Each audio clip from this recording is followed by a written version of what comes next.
Olá, Teresópolis, seja muito bem-vindo ao seu programa Segurança em Foco, que começa aqui mais uma semana, mais um programa repercutindo os assuntos em destaque na nossa cidade e região sobre o prisma da segurança pública. Hoje um programa com assuntos importantes, assuntos que mexeram com o dia a dia do cidadão ao longo da semana e que nós vamos fazer uma discussão importante aí para que você tenha todo o conhecimento a respeito do assunto. Coronel Marco Aurélio do meu lado para nós continuarmos mais uma jornada, né, comandante? E vamos, neste primeiro bloco, falar de um assunto que ganhou a discussão no nosso país inteiro, né? Muita gente mobilizada, muita gente revoltada, outros entendendo a situação, mas nós vamos ver aqui uma discussão técnica a respeito do que aconteceu neste triste episódio da ação do Exército no Rio de Janeiro, em que, infelizmente, né, um pai de família foi vitimado. Comandante, eu sei que é muito difícil e delicado, né, para falar desse tipo de atuação. Nosso Estado veio de uma intervenção militar, né, passou por uma intervenção militar, e um caso como esse, né, com as proporções que ele ganhou, é até um pouco complicado da gente tentar entender.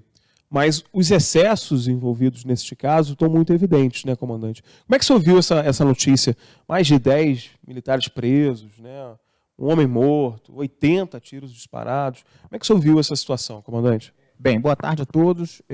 Nós realmente vimos as imagens, vimos os fatos em si, né? Não estamos, claro, por dentro das causas do que levou aqueles militares, na verdade, a efetuar aquela quantidade de disparos, que com certeza ali há o excesso, né? Há o excesso, não tem o que se falar, há o excesso.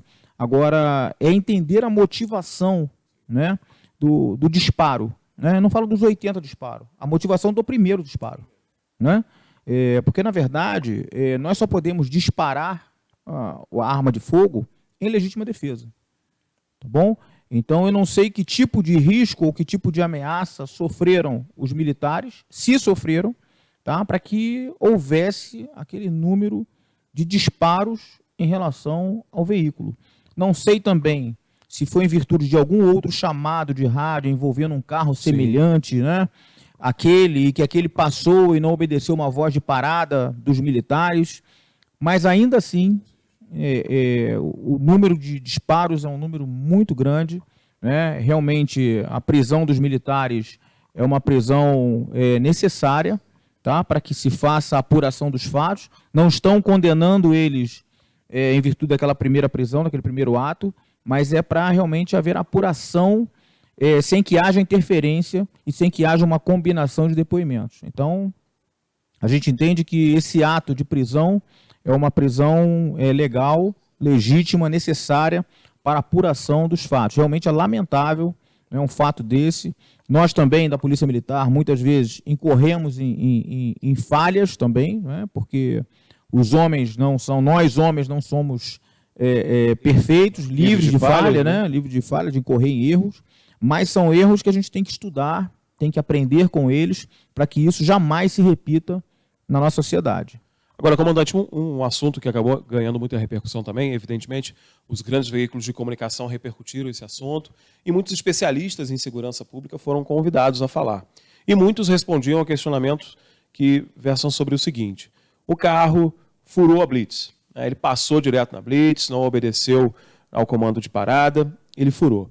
Nessa situação, justifica o militar, no caso, que está ali, atirar contra aquele veículo que furou aquela blitz, né? Muita gente questionando esse ato de dar o tiro depois do carro ter furado a blitz. Não justifica. Não justifica, não há legitimidade, né, nesse tipo de ação, em que alguém fura uma ordem de parada, seja ela do militar, seja ela da polícia militar, seja de qual for o órgão, e você, com isso, te autorizar a efetuar disparos de arma de fogo contra aquele que furou o bloqueio. Tá? Então, a gente já falou no início, o que justifica a ação de um policial ou de um militar utilizar a sua arma de fogo é apenas em legítima defesa. Não existe outro fato, se furou, se fugiu, não há nenhum tipo de problema. Se ele fugiu, se a gente conseguir fazer o cerco para prender aquele elemento, sim. Agora, disparo de arma de fogo, não é aceito esse tipo de conduta do militar e nem do policial militar em detrimento a uma fuga de um bloqueio. Agora, a gente viu também muito exposto a questão do preparo desses militares, né? Eu sei que na Polícia Militar são literalmente anos de preparo, né? O militar passa por um trabalho psicológico até que se chegue ao contato com o armamento. Mesmo com contato com o armamento, existe uma prática rotineira.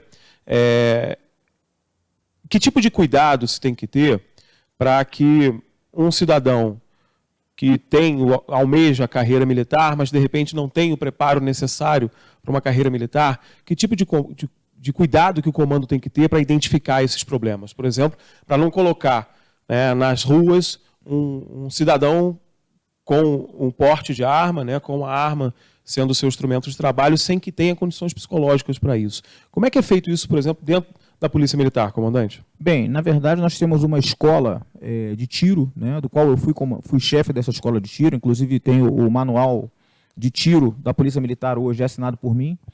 Tá? Então, essa escola ela é responsável pela doutrina de tiro da Polícia Militar. Tá bom? Então, na Polícia Militar, nós temos inúmeros instrutores de tiro.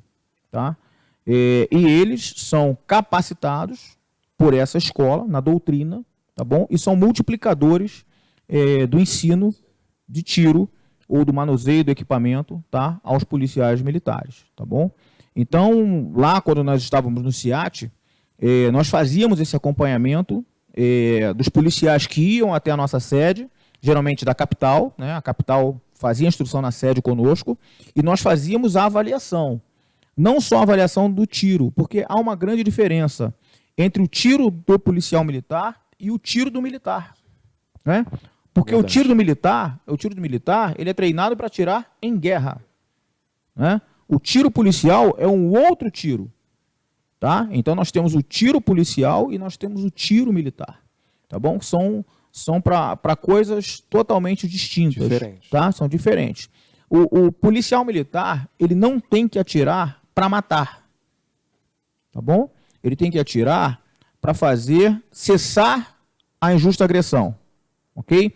Se em decorrência daquele tiro o elemento vier a óbito, é uma outra coisa. Tá bom? Mas o nosso tiro, ele não tem que ser um tiro de morte, ele é um tiro de vida, um tiro de preservação da vida. Tá? Então, essa é a nossa doutrina.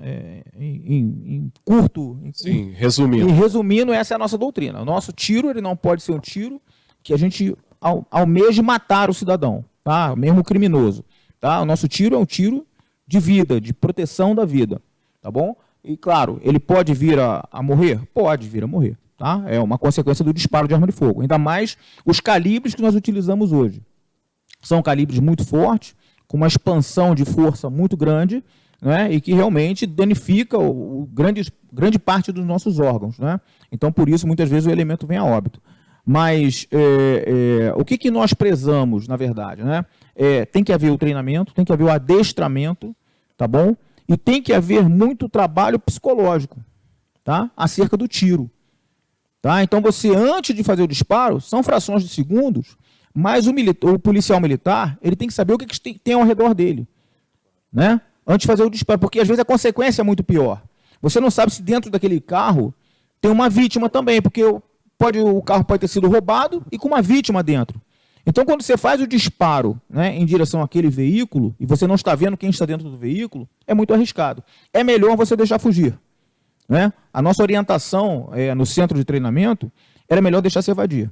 Nós fizemos um treinamento lá, que foi muito interessante, em que os policiais vinham progredindo por uma cidadela que nós temos lá, né? É um cenário, e nós tínhamos uma cidadela, e quando eles vinham para o final da cidadela, tinha um carro, e eles viam dentro do carro um elemento com uma arma na mão, né?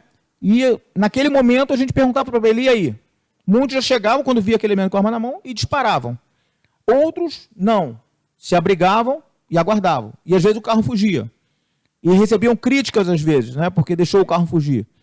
Mas quando nós abríamos o vidro de trás, nós tínhamos atrás uma cadeira de criança com uma bonequinha dentro. Daqueles que atiravam, né? Havia uma bonequinha dentro. E simulávamos que aquela bonequinha havia sido alvejada. Né? Então é para a gente ver o seguinte, não vale a pena você atirar no que você não vê. Porque às vezes você dá um tiro e aquele disparo vai acertar uma vítima que não tem nada a ver com o fato, com o ambiente criminoso. Né? Então a gente tem que ter muito cuidado, tem que ter muito adestramento, o policial tem que estar psicologicamente muito bem centrado, né? As avaliações, o que chega pelo rádio, ele tem que entender que ele tem que verificar, reavaliar aquela informação que veio pelo rádio, para que ele não venha incorrer numa ação que pode ter sido semelhante a essa que aconteceu com o Exército. E a gente percebe também, a gente viu imagens, né, de um treinamento dessa área de tiro, que tem que ser uma prática rotineira também, né? O soldado, o militar, ele precisa passar por isso. Porque a tua habilidade ela vai ficando cada vez melhor. É igual treino de qualquer tipo de esporte, né? Quanto mais você treina, com mais habilidade você tem de manusear o seu equipamento, né? Mais destreza você tem, mais rapidez. É claro, o policial ele tem que ser muito mais rápido do que o delinquente. Primeiro, porque muitas vezes ele chega numa situação e ele pode ser surpreendido. Então a ação do policial ela tem que ser muito mais rápida, ou seja, ele tem que estar muito mais adestrado do que aquele elemento que eventualmente está portando aquela arma, né? Então você precisa de ter um treinamento constante, tá? Para que a sua habilidade ela aflore cada vez mais, tá? E você tenha mais segurança em utilizar o seu equipamento. A gente costuma dizer o seguinte: quanto mais você treina, menos você utiliza arma de fogo. Como a gente viu, foi feita para defender mesmo. Exatamente. Né? Então, quanto mais você treina, menos você utiliza, que você sabe dos riscos que trazem a utilização de uma arma de fogo. Perfeito. Bom, já fomos com o primeiro bloco, já passou, tá vendo? Passa rapidinho. E no segundo bloco nós vamos fazer um desdobramento do nosso último programa, né? Falávamos dessa questão da determinação a respeito da fiscalização de rua, nas blitz, atuação policial militar dentro dessas blitz.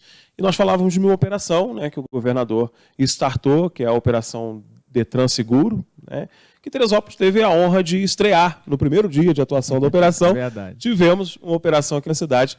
Então, no próximo bloco, a gente vai falar um pouco dessa operação, da importância dela, né, vamos falar das polêmicas que ela acaba gerando mesmo, né, tivemos até vereador aí mandando um recado para o governador. Mas, enfim, nós vamos falar sobre o que é feito nessa operação e como a Polícia Militar pode ajudar, né, nesse processo de um trânsito mais seguro, um trânsito mais humano. Mas isso é só para o próximo bloco, tá bom? A gente vai para o intervalo rapidinho, daqui a pouco estamos de volta.